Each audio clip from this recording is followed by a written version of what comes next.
Darkness cannot drive out darkness, only light can do that. Hate cannot drive out hate, only love can do that. In the end, we will remember not the words of our enemies, but the silence of our friends. Faith is taking the first step even when you don't see the whole staircase. I have a dream that my 4 little children will one day live in a nation where they will not be judged by the color of their skin, but by the content of their character. Life's most persistent and urgent question is, what are you doing for others? The time is always right to do what is right. We must accept finite disappointment, but never lose infinite hope.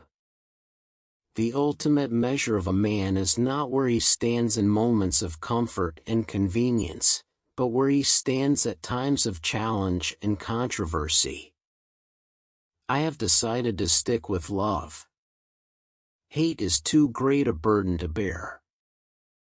The ultimate tragedy is not the oppression and cruelty by the bad people but the silence over that by the good people. The function of education is to teach one to think intensively and to think critically. Intelligence plus character, that is the goal of true education. I look to a day when people will not be judged by the color of their skin, but by the content of their character.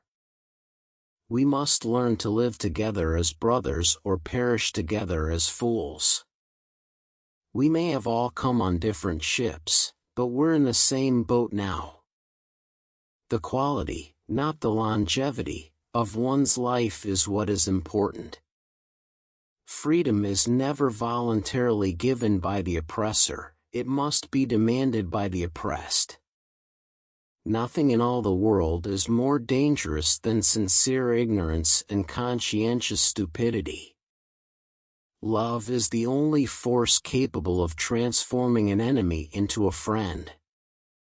I believe that unarmed truth and unconditional love will have the final word in reality. This is why right, temporarily defeated, is stronger than evil triumphant.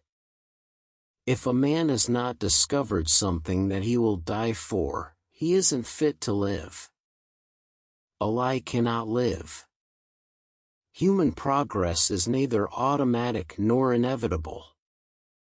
Every step toward the goal of justice requires sacrifice, suffering, and struggle, the tireless exertions and passionate concern of dedicated individuals. Whatever your life's work is, do it well. A man should do his job so well that the living, the dead, and the unborn could do it no better. Our scientific power has outrun our spiritual power. We have guided missiles and misguided men. We are not makers of history. We are made by history. We must develop and maintain the capacity to forgive. He who is devoid of the power to forgive is devoid of the power to love. There is some good in the worst of us and some evil in the best of us. When we discover this, we are less prone to hate our enemies. An individual has not started living until he can rise above the narrow confines of his individualistic concerns to the broader concerns of all humanity. A man dies when he refuses to stand up for that which is right. A man dies when he refuses to stand up for justice. A man dies when he refuses to take a stand for that which is true.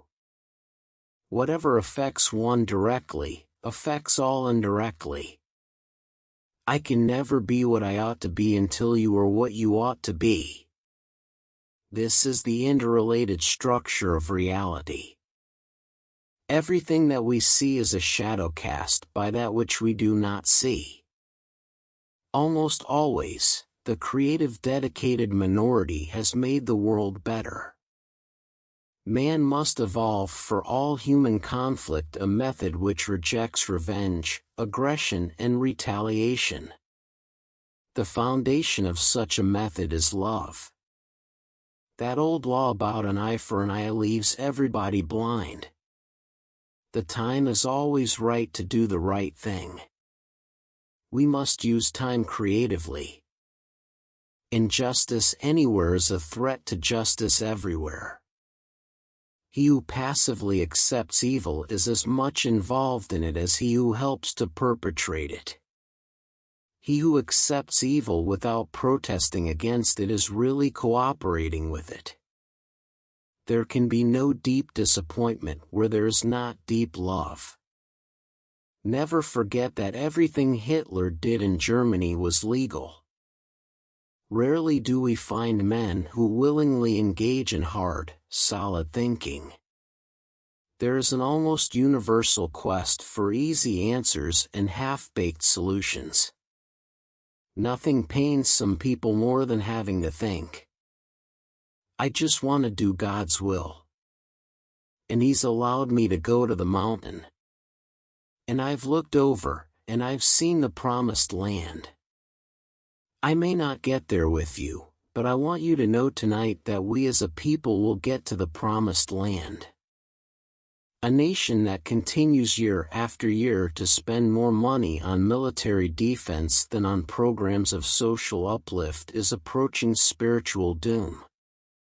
Never succumb to the temptation of bitterness. Peace is not merely a distant goal that we seek, but a means by which we arrive at that goal. I refuse to accept the view that mankind is so tragically bound to the starless midnight of racism and war that the bright daybreak of peace and brotherhood can never become a reality. I believe that unarmed truth and unconditional love will have the final word. History will have to record that the greatest tragedy of this period of social transition was not the strident clamor of the bad people, but the appalling silence of the good people. At the center of nonviolence stands the principle of love. All labor that uplifts humanity has dignity and importance and should be undertaken with painstaking excellence. I have a dream that one day on the red hills of Georgia, the sons of former slaves and the sons of former slave owners will be able to sit together at the table of brotherhood.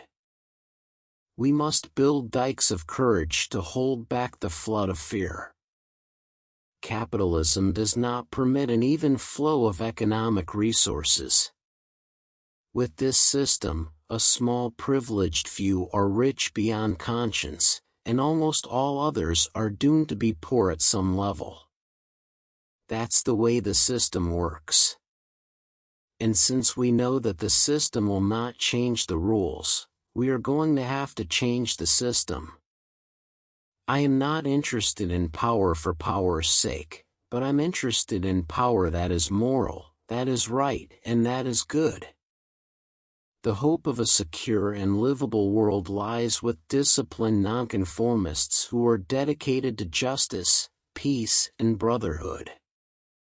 I submit that an individual who breaks a law that conscience tells him is unjust, and who willingly accepts the penalty of imprisonment in order to arouse the conscience of the community over its injustice, is in reality expressing the highest respect for law. War is a poor chisel to carve out tomorrow. It is not enough to say we must not wage war. It is necessary to love peace and sacrifice for it. It may be true that the law cannot make a man love me, but it can keep him from lynching me, and I think that's pretty important. To other countries, I may go as a tourist, but to India, I come as a pilgrim. Human salvation lies in the hands of the creatively maladjusted.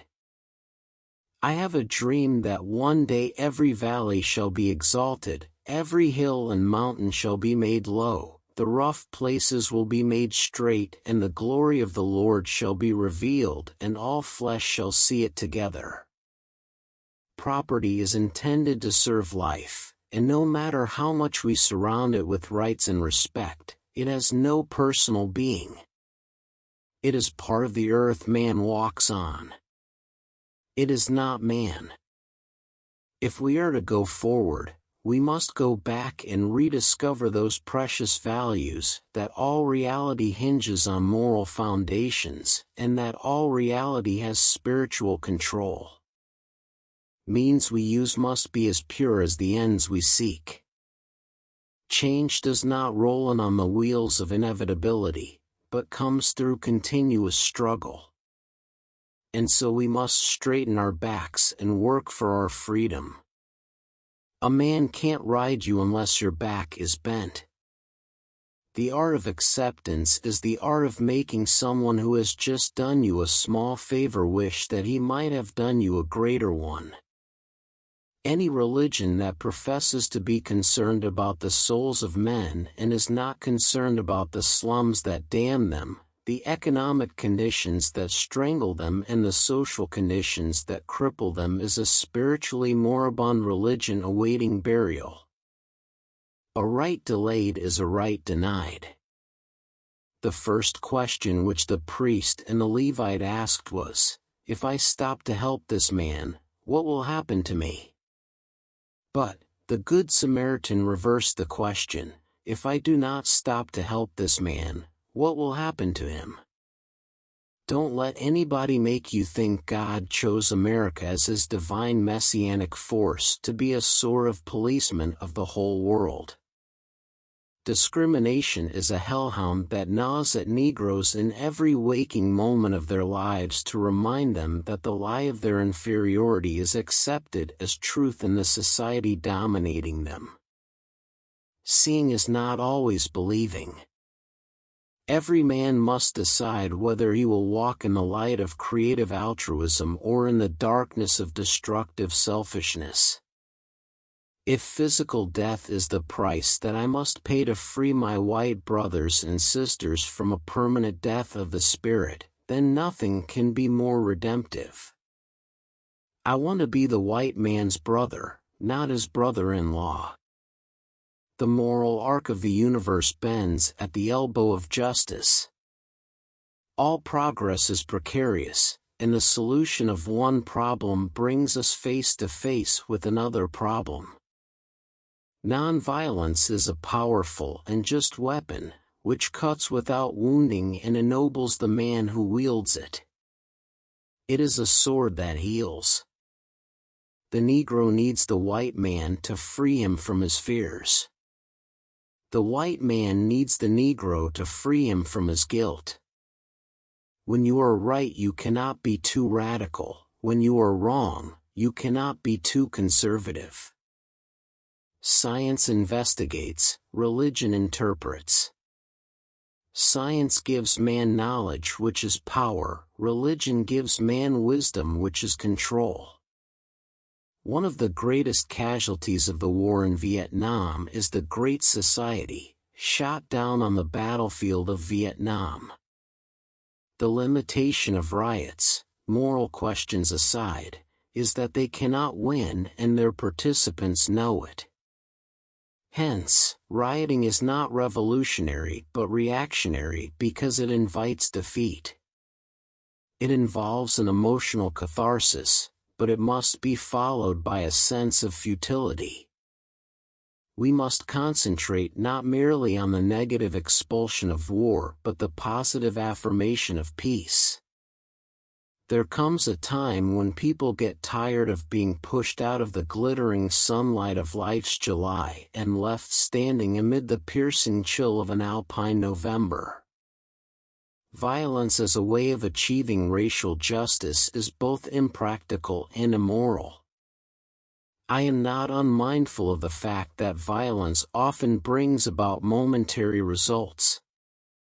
Nations have frequently won their independence in battle. But in spite of temporary victories, violence never brings permanent peace. The principle of self-defense, even involving weapons and bloodshed, has never been condemned, even by Gandhi. The question is not whether we will be extremists, but what kind of extremists we will be. the nation and the world are in dire need of creative extremists. Nonviolence means avoiding not only external physical violence but also internal violence of spirit. You not only refuse to shoot a man, but you refuse to hate him. Have we not come to such an impasse in the modern world that we must love our enemies, or else? The chain reaction of evil, hate begetting hate, wars producing more wars, must be broken, or else we shall be plunged into the dark abyss of annihilation. Philanthropy is commendable, but it must not cause the philanthropist to overlook the circumstances of economic injustice which make philanthropy necessary. Oppressed people cannot remain oppressed forever. The yearning for freedom eventually manifests itself. Every man lives in two realms, the internal and the external. The internal is that realm of spiritual ends expressed in art, literature, morals, and religion. The external is that complex of devices, techniques, mechanisms, and instrumentalities by means of which we live. If I wish to compose or write or pray or preach well, I must be angry. Then all the blood in my veins is stirred, and my understanding is sharpened. A nation or civilization that continues to produce soft-minded men purchases its own spiritual death on the installment plan. We who engage in nonviolent direct action are not the creators of tension. We merely bring to the surface the hidden tension that is already alive. The past is prophetic in that it asserts loudly that wars are poor chisels for carving out peaceful tomorrows. Pity may represent little more than the impersonal concern which prompts the mailing of a check, but true sympathy is the personal concern which demands the giving of one's soul. The sweltering summer of the Negro's legitimate discontent will not pass until there is an invigorating autumn of freedom and equality.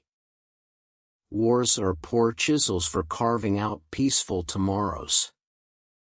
On some positions, cowardice asks the question, is it safe? Expediency asks the question, is it politic? And vanity comes along and asks the question, is it popular? But conscience asks the question, is it right? Law and order exist for the purpose of establishing justice, and when they fail in this purpose they become the dangerously structured dams that block the flow of social progress. Nonviolence is a powerful and just weapon. Indeed, it is a weapon unique in history, which cuts without wounding and ennobles the man who wields it. There is nothing more tragic than to find an individual bogged down in the length of life, devoid of breadth. A riot is the language of the unheard.